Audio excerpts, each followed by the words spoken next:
Nu ką, pilieti Faustai. Ir paskutinis mano klausimas. Kaip gerai jūs pažįstate Henriką Šmidlovskį? Geras klausimas, pareigūnė. Kaip gerai aš jį pažįstu.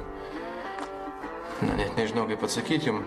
Tiesiog vakar vakare apie 21 valandą aš ėjau namo iš teatro po repeticijos ir netoli namų prie manęs prišoko jūsų minėtas Henrikas Šmidlovskis.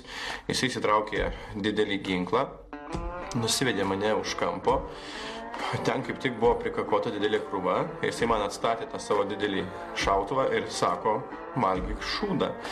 Na, aš negalėjau nevalgyti, nes tas ginklas buvo toks didelis ir jis man atstatė į smilkinį. Man bevalgant tą, atsiprašant, šūdą, Henrikas Šmidlovskis nusičiaudėjo ir jam iškrito tas ginklas. Aš tą ginklą greitai pastvėriau, atstačiau jį ir sakau, dabaig dabar tu valgyt. Nu, vat, ir jisai dabaigė tą šūdą valgyt. Tai dabar jūs manęs klausat, kaip gerai aš jį pažįstu, nu, tai galima sakyti tiesiog, kad mes vakar kartu vakarieniavom, tai tiek aš ir pažįstu. Tik tiek.